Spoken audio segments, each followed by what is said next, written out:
Hello, my name is Onoja Simeon, and today I'll just play you a few clips of from a voice that has really inspired me lately. And let me save you the whole noise. Just listen to this guy, and then we'll talk after that. Yeah, I know that every day that I live it as if it's my last day.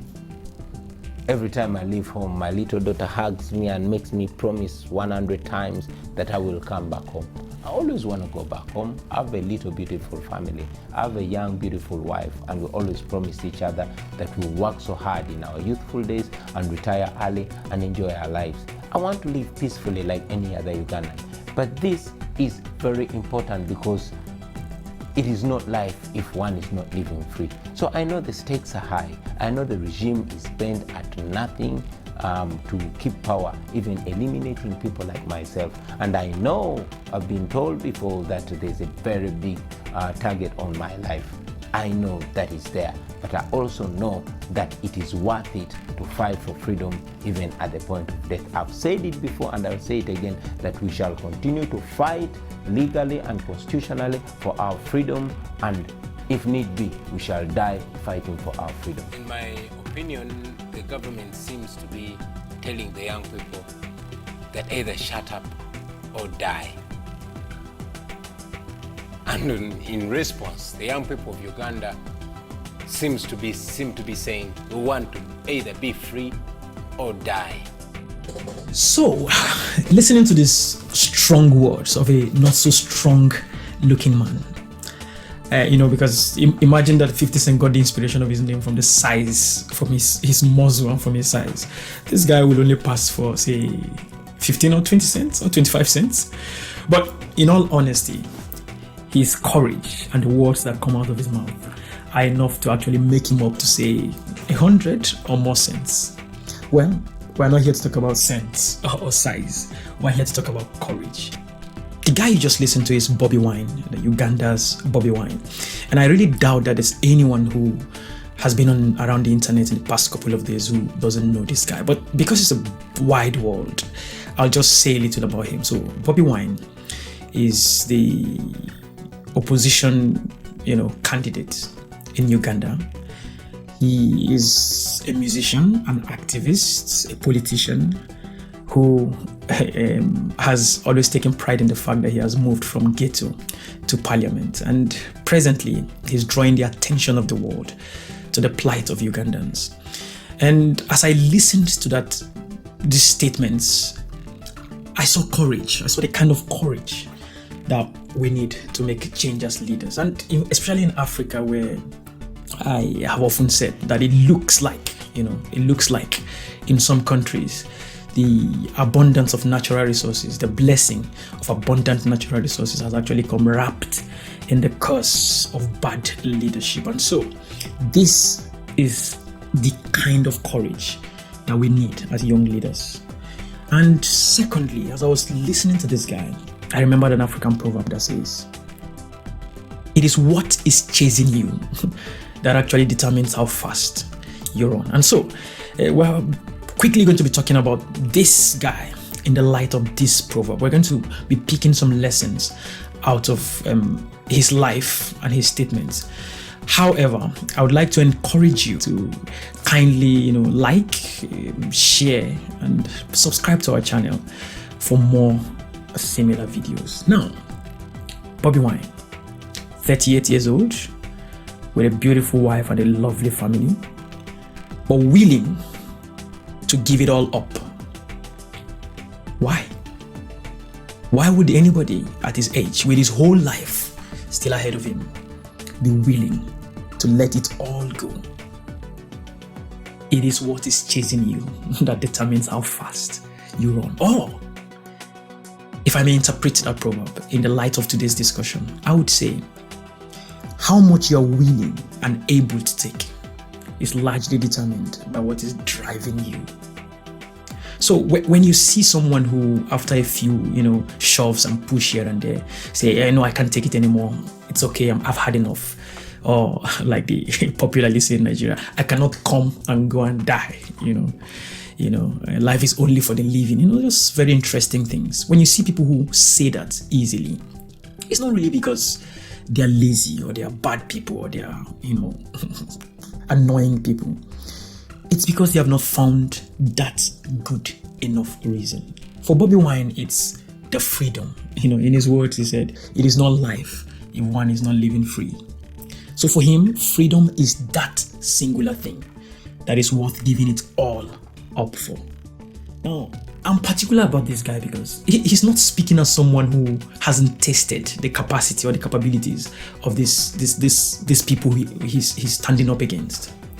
This guy has been tortured, he has been brutalized, he has been dehumanized. In fact, when he led that campaign against the removal of the age limit from the constitution to allow Museveni to continue to stay in power forever, he said 3 grenades were dropped in his house. I'm talking about the house where his wife and his young children live. So this is someone who is willing to stake it all for something he believes in. And so my question today is, how did he get to this point? How did he get to this point? Franklin D. Roosevelt, courage is not the absence of fear, but the assessment that something else is more important than fear. And I would like to add to that by saying that courage is the absolute freedom that comes with the discovery of that singular thing worth dying for. Like anybody, I would like to live a long life. Longevity has its place. But I'm not concerned about that now. I just want to do God's will. And He's allowed me to go up to the mountain. And I've looked over and I've seen the promised land. I may not get there with you, but I want you to know tonight that we as a people will get to the promised land.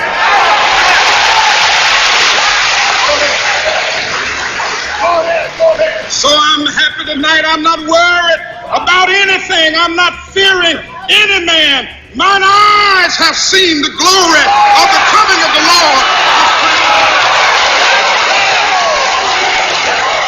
You heard that? That's the voice of the great Martin Luther King Jr.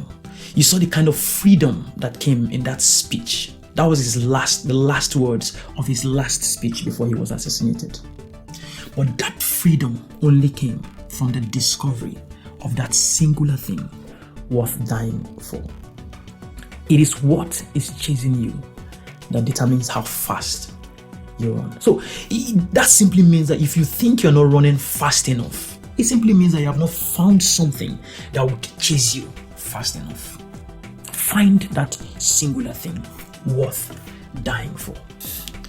In the words of Tony Robbins, to take the island, you have to burn your boats. And there's a significant story behind that idiomatic expression, burning your boats. It's the story of the Spanish conqueror Hernan Cortes, who during the conquest of Aztec Empire told his men to actually burn their boats. By so doing, what he did was to eliminate every possibility of retreat. So you don't have a boat with which to go back. So your options are basically 2. You either fight to victory or you die. Of course, you have 2 options, 2 ways you can die. You can either die in the sea trying to run back, or you die fighting, the enemies. And so burning your boats is a good way of finding that singular reason. And trust me, until you find yourself in that situation where it is the singular thing worth dying for, you might not be able to discover some capacities or some abilities that would have been all this while lying dormant in you. I mean, the other day I took a walk to a lake just beside my house, and I noticed something interesting that actually spoke to me. So I saw these birds, mostly ducks, swimming in ice cold water. I mean, this things you're seeing is ice that was probably brought out of the lake by people. And so I saw these ducks and birds just swimming in this water, and as I was thinking, I said, yeah, it's easy for us to just look at these birds and say, they have the ability to swim in this cold water. But they've actually developed this ability over time, following exposure to this kind of conditions. There's also something I've observed. I've observed that the kind of rams in very cold places, sheep and ram in cold places, have more fur than the ones in warm places. That's not to say the special rams and sheep were created for cold places. No, their body adapted over time. It is as you expose yourself and allow yourself to take these punches and still stand that you develop what it takes to be able to stand and live through this difficult time. And so for Bobi Wine, he has found that freedom is worth dying for. And to be honest, I agree with him that freedom in that situation is actually worth dying for, because we're talking about a situation where a man who has ruled a country for 36 years, who is now 76 years, still wants to remain in power. A man who has held a country whose population is largely youth. So 85% of the Ugandan population are below the ages of, are in their 30s and below. And you have this man of 76 years trying to keep foisting himself on them. I mean, his fight is a worthy cause. He has found a good enough reason. And however bad a leader is, and I don't want to go into the discussion of whether Museveni is a good or a bad leader, because whoever you are, what I've come to discover in this life is you still have people who would want to support you, and that's not the discussion I intend to have here. But just a cursory look, just looking at the situation from the surface. So if your intention is to bring about change in a country and you're not able to bring it in a period of 35 years, is it not right for us to say you're an absolute failure? Okay, if we even leave that, and then we consider the fact that, okay, maybe you have not been able to find a successor. So if for 35 years, at the age of 70, you have not been able to create or develop someone into a position of leadership, can't we justifiably say you are an abysmal failure? Well, like I said, the topic of interest for me today is not Museveni. It is Bobi Wine, whose life I intend to, shine some kind of light on, so that young leaders in the continent of Africa will begin to learn from. I don't know what that singular thing would be for you. I don't know what the boat you need to burn. I don't know the things you need to move around. I don't know the things you actually need to do. But one thing that is certain is that if you find that good enough reason, you would look at yourself and be like, is this me? If you find that singular reason, like Bobi Wine, you would rise above the crowd and start living beyond yourself. Start living beyond yourself. That's what courage can do. And remember, courage is not the absence of fear. It is the assessment of that thing, that one thing, that is more important than fear. That one thing worth dying for. Thank you very much for watching this video. Please subscribe to our channel for more videos, and remember to like and share so that this video can go out to more people. Thank you, and see you soon.